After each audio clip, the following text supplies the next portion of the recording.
Hello दोस्तों, आपका स्वागत है हमारे यूट्यूब चैनल जिसका नाम है ऑनलाइन जीके पीडिया। तो दोस्तों, आप सब कैसे हो? आई होप आपको मेरे सभी लेक्चर पसंद आ रहे हैं। दोस्तों, आज मैं वापस आपके लिए साइंस का ही वीडियो लेके आई हूँ। साइंस का एक छोटा सा क्विज़ है जिसके जवाब आपको देने हैं कमेंट बॉक्स में। साथ ही साथ आज के जो क्विज़ है उसमें जितने भी सवाल आने वाले हैं उसके फैक्ट्स मैं आपको बताने ही वाली हूँ और अंत में मैं आपका रिवीजन लेने वाली हूँ। ठीक है, और वहाँ पे मैंने आपके लिए एक सवाल सेट किया है जिसका जवाब आपको कमेंट बॉक्स में देना है। दोस्तों, आपने अभी तक हमारा चैनल सब्सक्राइब नहीं किया है तो जल्दी जल्दी सब्सक्राइब कीजिएगा। ठीक है, तो हम बढ़ते हैं हमारे आज के क्विज़ की ओर। हाँ दोस्तों, मुझे आपको एक चीज़ बतानी है। कल का जो क्विज़ था उसमें जो 8वां क्वेश्चन था ब्लैक होल, तो गलती से मैंने उसका जवाब दे दिया था सीवी रमन, जो कि गलत है। ब्लैक होल की जो खोज है वो किन्होंने की थी दोस्तों? तो एस चंद्रशेखर जी ने की थी। और जो सीवी रमन है उन्होंने रमन इफ़ेक्ट की खोज 1928 में की थी और 1930 में उनको रमन इफ़ेक्ट के लिए क्या मिला था? नोबेल पुरस्कार मिला था। अगर आपने नोट्स बना है तो प्लीज़ इस चीज़ को थोड़ा सा करेक्ट कीजिएगा। ठीक है, तो हम बढ़ते हैं आज की क्विज़ की ओर। हमारा पहला सवाल क्या है?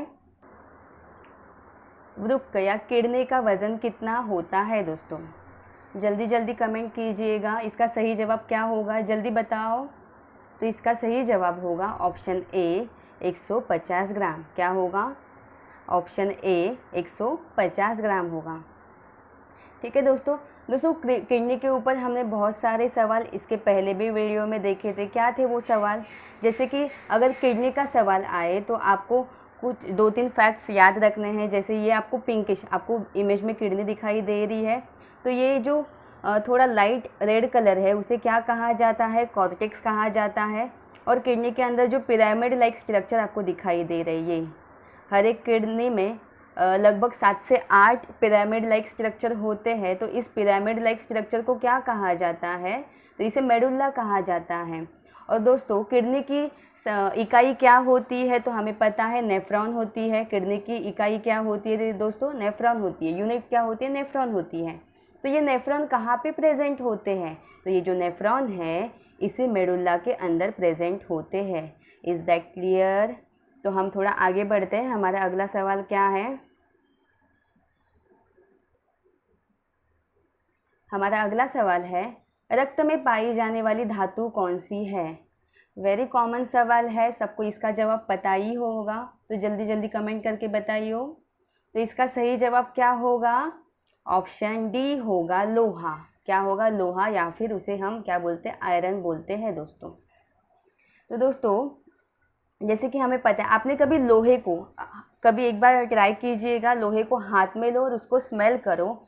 अगर समझो आपका कभी हाथ कट गया होगा तो उसमें से जो खून आएगा उसका स्मेल लो, दोनों का स्मेल ऑलमोस्ट सेम आएगा। क्योंकि जो हमारा रक्त होता है उसमें कौन सी धातु प्रेजेंट होती है? तो आयरन, मतलब लोहा प्रेजेंट होता है। तो यहाँ पे लोहे की बात आई है, तो मुझे आप थोड़ा कमेंट बॉक्स में कमेंट करके बताइएगा, जो आयरन है उसका परमाणु क्रमांक या फिर एटॉमिक नंबर क्या है दोस्तों। ठीक है, तो हम आगे बढ़ते हैं। हमारा अगला सवाल क्या है? हमारा अगला सवाल है, शरीर में हीमोग्लोबिन का कार्य क्या है दोस्तों? जल्दी जल्दी बताओ, ऑप्शन देख के जल्दी जल्दी आंसर बताओ। तो इसका सही जवाब क्या होगा? ऑप्शन ए ऑक्सीजन का परिवहन। ठीक है, जो हमारे ब्लड में ऑक्सीजन होता है उसका परिवहन पूरी बॉडी पार्ट को कराने का काम किसका होता है? तो हीमोग्लोबिन का होता है। दोस्तों, कुछ दिन पहले हमने देखा था कि हमारा जो हार्ट है वो क्या करता है? जो डीऑक्सीजनेटेड ब्लड है उसको लंग्स के पास भेजता है। वो लंग्स से कौन सा खून लेके आता है? तो ऑक्सीजनेटेड, मतलब शुद्ध रक्त लेके आता है। ठीक है, अब ये शुद्ध रक्त में क्या होगा? ऑक्सीजन प्रेजेंट होगा। अब इस ऑक्सीजन को पूरी बॉडी में फैलाने का काम कौन करेगा? तो हमारे बॉडी में जो रक्त में जो हीमोग्लोबिन होता है वो क्या करता है? ऑक्सीजन का परिवहन हर एक बॉडी पार्ट को कराने का काम करता है दोस्तों। Is that clear? साथ ही साथ यहाँ पे हीमोग्लोबिन की बात आई है। ठीक है, तो अगर हीमोग्लोबिन की मात्रा कम होने पे कौन सा रोग होता है दोस्तों? आप मुझे इसका जवाब कमेंट बॉक्स में दीजिएगा। ठीक है, तो हम आगे बढ़ते हैं। हमारा अगला सवाल क्या है? हमारा अगला सवाल है चिकित्सा शास्त्र। चिकित्सा शास्त्र का जनक किसे कहा जाता है? फादर ऑफ मेडिसिन, इंग्लिश में कहा जाता है फादर ऑफ मेडिसिन। तो इसका सही जवाब क्या होगा? जल्दी जल्दी बताओ। तो इसका सही जवाब होगा ऑप्शन बी, हिप्पोक्रेटस। जो हिप्पोक्रेटस थे उनको चिकित्सा शास्त्र का क्या कहा जाता है? जनक कहा जाता है। या फिर फादर ऑफ मेडिसिन किसे कहा जाता है दोस्तों? तो हिप्पोक्रेटस को कहा जाता है। तो यहाँ पे फादर ऑफ मेडिसिन आया है दोस्तों। अगर ऐसे ही सेम सवाल पूछा गया कि फादर ऑफ इंडियन मेडिसिन किन्हें कहा जाता है, तो इसका सही जवाब क्या होगा? अगर किसी को पता है तो कमेंट कीजिएगा जल्दी जल्दी। तो फादर ऑफ इंडियन मेडिसिन किन्हें कहा जाता है दोस्तों? तो चरक को कहा जाता है। हमने देखा था बुक्स एंड ऑथर में देखा था चरक संहिता किन्होंने लिखी है? तो चरक ने लिखी है दोस्तों। तो ये जो चरक थे वो कौन से शासक के दरबार के चिकित्सक थे दोस्तों? तो इसका जवाब आप कमेंट बॉक्स में मुझे कमेंट कीजिएगा जल्दी जल्दी। ठीक है, तो हम बढ़ते हैं हमारे अगले सवाल की ओर। हमारा अगला सवाल क्या है? अगला सवाल है एग्रोस्टोलॉजी। क्या है दोस्तों? एग्रोस्टोलॉजी में किसका अध्ययन किया जाता है? क्या होगा इसका सही जवाब? थोड़ा सा कॉमन सेंस लगाइए, इसका जवाब आपको आ ही जाएगा। तो इसका सही जवाब होगा ऑप्शन सी, घासों का अध्ययन। जो ग्रास होता है या जो घास होता है उसके अध्ययन को क्या कहा जाता है दोस्तों? एग्रोस्टोलॉजी कहा जाता है। ठीक है, यहाँ तक क्लियर है। हम बढ़ते हैं हमारे अगले सवाल की ओर। हमारा अगला सवाल क्या है? रेडियम की खोज किसने की है? तो इसका सही जवाब क्या होगा?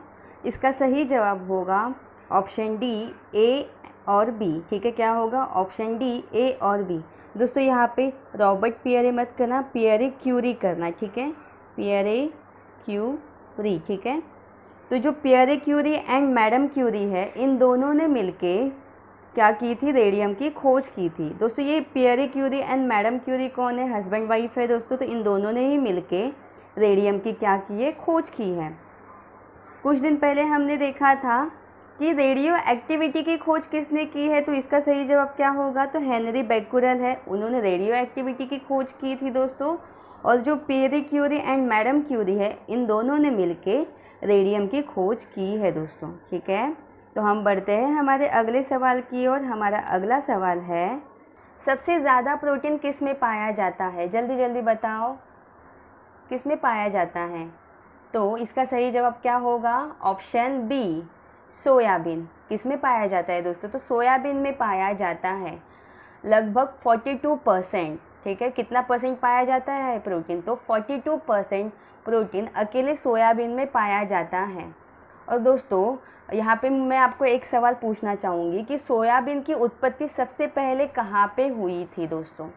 ठीक है, सोयाबीन की जो उत्पत्ति है वो सबसे पहले कहाँ पे हुई थी? तो इसका सही जवाब क्या होगा? चाइना। जो चाइना है वहाँ पे सबसे पहले सोयाबीन की उत्पत्ति हुई थी। साथ ही साथ मैंने पिछले वीडियो में बताया था जो शहरें और उनके उपनाम है उसमें पूछा था कि सोया प्रदेश किसे कहा जाता है। इसका जवाब आपको मुझे कमेंट बॉक्स में देना होगा। ठीक है, हम बढ़ते हैं अगले सवाल की ओर। हमारा अगला सवाल क्या है? अगला सवाल है राष्ट्रीय सोयाबीन अनुसंधान केंद्र कहाँ स्थित है? इसके पहले वाले में हमने देखा था कि सोयाबीन की उत्पत्ति कहाँ पे हुई थी, उसमें कितना परसेंट प्रोटीन पाया जाता है। अभी सवाल पूछा गया है राष्ट्रीय सोयाबीन अनुसंधान केंद्र कहाँ स्थित है? तो इसका सही जवाब क्या होगा? जल्दी जल्दी बोलो, आप थोड़ा सा कॉमन सेंस लगाओ। ठीक है, तो इसका सही जवाब होगा ऑप्शन सी, इंदौर। इंदौर में राष्ट्रीय सोयाबीन अनुसंधान प्रेजेंट है दोस्तों।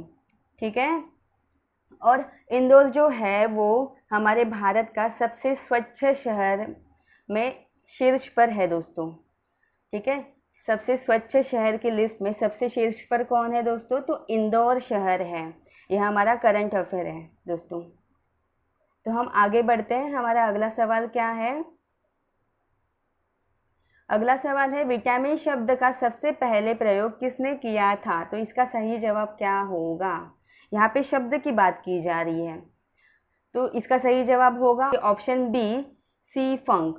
क्या होगा? ऑप्शन बी, सी फंक। अगर मैंने आपको पूछा विटामिन की खोज किसने की, तो भी जवाब क्या होगा, ऑप्शन बी सी फंक ही होगा। अगर आपको पूछा विटामिन शब्द का सबसे पहले प्रयोग किसने किया, तो भी सी फंक। और विटामिन की खोज भी अगर पूछा तो भी क्या होगा, सी फंक ही होगा। हम बाकी के ऑप्शन भी देख लेते हैं। होलकट, इन्होंने कौन से विटामिन की खोज की, तो विटामिन सी, ठीक है, विटामिन सी। मैकुलम ने दोस्तों vitamin A and vitamin B, ठीक है। और हॉपकिंस ने विटामिन डी की खोज की। Is that clear. हम आगे बढ़ते हैं। हमारा अगला और आज के क्विज का आखिरी सवाल है, सौंदर्य विटामिन या फिर ब्यूटी विटामिन, जिसको इंग्लिश में कहा जाता है ब्यूटी विटामिन, किसे कहते हैं। कौन सा विटामिन है जिसे ब्यूटी विटामिन या फिर सौंदर्य विटामिन कहते हैं, जल्दी जल्दी बताओ। तो इसका सही जवाब क्या होगा, ऑप्शन सी विटामिन ई, ठीक है। ऑप्शन सी विटामिन ई जो है उसे क्या कहा जाता है, सौंदर्य विटामिन कहा जाता है, ठीक है। आपके जो बाल है, आपका जो चेहरा है, फेस है, उनकी ग्रोथ में ये विटामिन ई हेल्प करता है। साथ ही साथ आपके स्किन का जो ग्लो, मतलब आपके चेहरे की जो चमक है उसको बढ़ाने का काम भी कौन करता है दोस्तों, विटामिन ई करता है। इसीलिए इसे सौंदर्य विटामिन या फिर ब्यूटी विटामिन कहा जाता है। तो दोस्तों ये था हमारे आज के क्विज़ का आखिरी सवाल। अब देखते हैं आपको कितने सवालों का जवाब विदाउट ऑप्शन याद है, ठीक है। तो हम बढ़ते हैं हमारे रिवीजन की ओर। हमारा पहला सवाल है, वृक्क या किडनी का वज़न कितना होता है, 150 ग्राम होता है। रक्त में पाई जाने वाली धातु कौन सी होती है, जल्दी बताओ। तो लोहा होती है दोस्तों, आयरन जिसे बोलते हैं। शरीर में हीमोग्लोबिन का कार्य क्या होता है, ऑक्सीजन का परिवहन। उसके बाद चिकित्सा शास्त्र का जनक किसे कहा जाता है, फादर ऑफ मेडिसिन किसे कहा जाता है, हिप्पोक्रेटिस को कहा जाता है। एग्रोस्टोलॉजी में किसका अध्ययन किया जाता है दोस्तों, जल्दी बताओ। तो इसमें घासों का मतलब ग्रास का अध्ययन किया जाता है। उसके बाद रेडियम की खोज किसने की थी, क्या होगा इसका सही जवाब, तो madam Curie and Pierre Curie, ठीक है। सबसे ज़्यादा प्रोटीन किस में पाया जाता है, जो कि 42% है, तो सोयाबीन में पाया जाता है दोस्तों। उसके बाद राष्ट्रीय सोयाबीन अनुसंधान केंद्र कहाँ पे स्थित है, तो इंदौर में स्थित है। उसके बाद विटामिन शब्द का सबसे पहले प्रयोग किसने किया था, जल्दी बताओ। तो सी फंक ने किया था। और सौंदर्य विटामिन या फिर ब्यूटी विटामिन किसे कहते हैं, तो विटामिन ई को कहते हैं, ठीक है। दोस्तों मैंने कल आपको एक सवाल दिया था जिसका जवाब बहुत सारे बच्चों ने दिया था। तो क्या था वो सवाल, एरोसोल का आविष्कार किसने किया, ठीक है। एरोसोल का आविष्कार किसने किया, तो इसका सही जवाब क्या था, एरिक रोथिम, ठीक है, एरिक रोथिम। दोस्तों आपका आज का सवाल है, ब्लैक होल के सिद्धांत का प्रतिपादन किसने किया था, ठीक है। तो इसका जवाब आपको कमेंट बॉक्स में देना है। तो ये था हमारा आज का सेशन। अगर आपको आज का सेशन पसंद आया हो तो लाइक एंड शेयर कीजिए। और हाँ दोस्तों, इसकी जो PDF है वो मैंने डिस्क्रिप्शन बॉक्स में शेयर की है। अगर आपको डाउनलोड करनी है तो आप वहाँ से कर सकते हैं। तो दोस्तों अगर आपको आज का सेशन पसंद आया हो तो इसको सब्सक्राइब करके बेल बटन प्रेस कीजिए। धन्यवाद।